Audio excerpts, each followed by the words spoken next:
ओम नमः शिवाय। श्री शिवाय नमस्तुभ्यम। आज मैं आपको शिव महापुराण में से कोटि रुद्र संहिता के अंतर्गत आए प्रथम ज्योतिर्लिंग सोमनाथ के प्रादुर्भाव की कथा और उसकी महिमा सुनाऊंगी। तो शुरू करते हैं।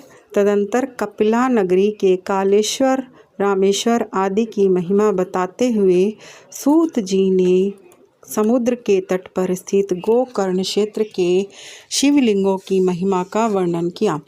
फिर महाबल नामक शिवलिंग का अद्भुत महात्म्य सुनाकर अन्य बहुत से शिवलिंगों को विचित्र महात्म्य कथा का वर्णन करने के पश्चात ऋषियों के पूछने पर वे ज्योतिर्लिंगों का वर्णन करने लगे। सूत जी बोले, ब्राह्मणों, मैंने सद्गुरु से जो कुछ सुना है वह ज्योतिर्लिंगों का महात्म्य तथा उनके प्राकट्य का प्रसंग अपनी बुद्धि के अनुसार संक्षेप से ही सुनाऊंगा। तुम सब लोग सुनो।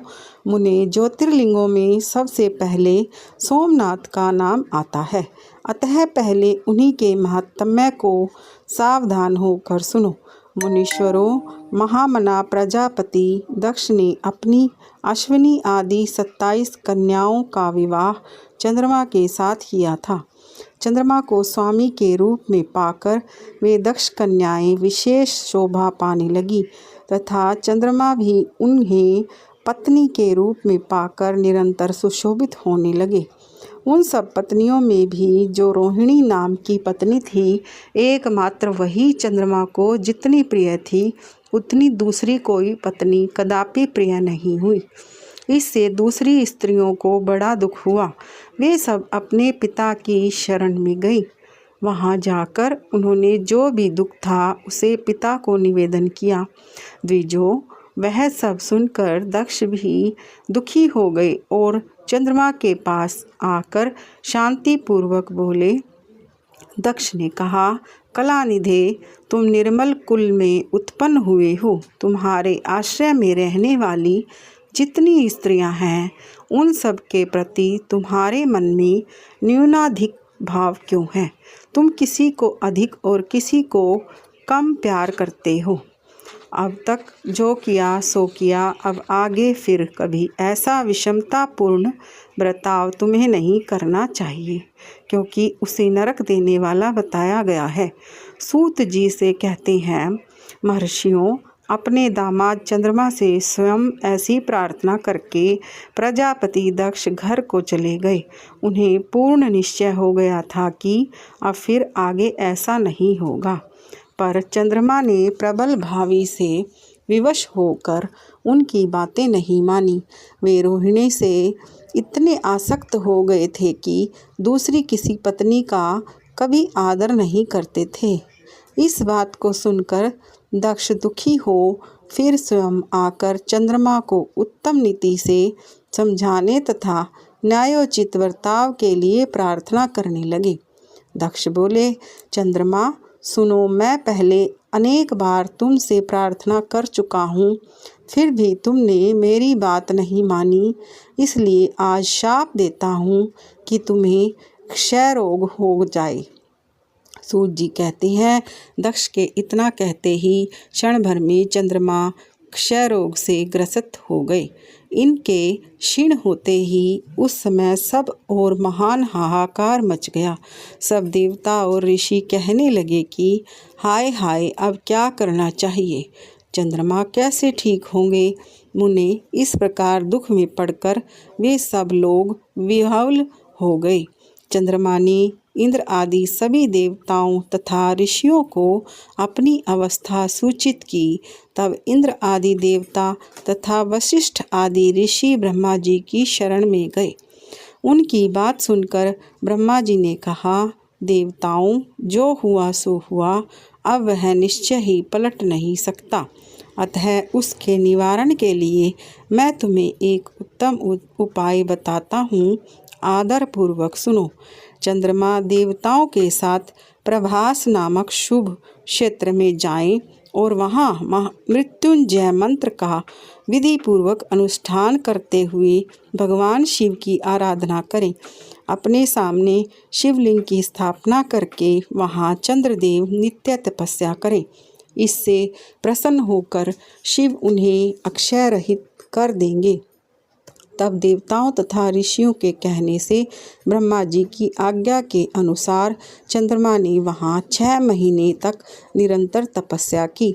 मृत्युंजय मंत्र से भगवान वृषभध्वज का पूजन किया।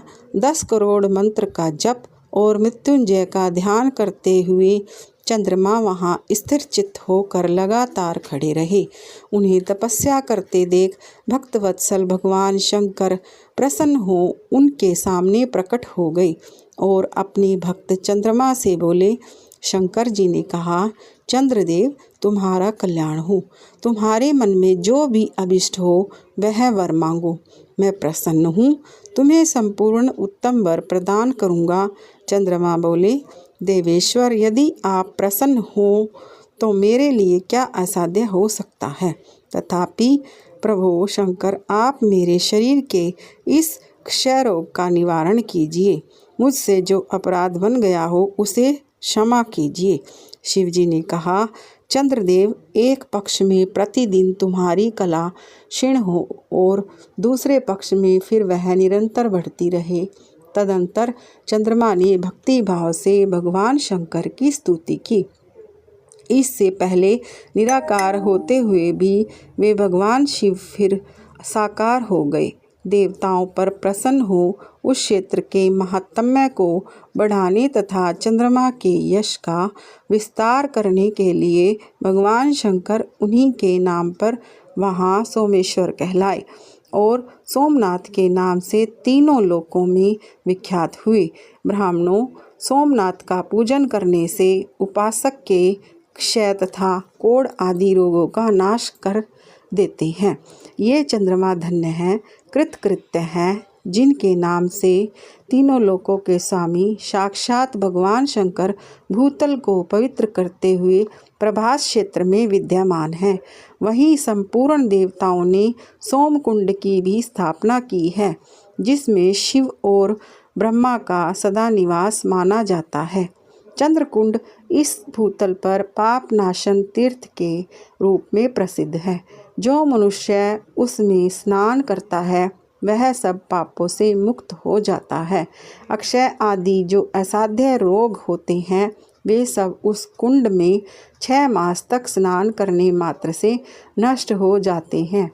मनुष्य जिस फल के उद्देश्य से इस उत्तम तीर्थ को सेवन करता है उस फल को सर्वथा प्राप्त कर लेता है, इसमें संशय नहीं है।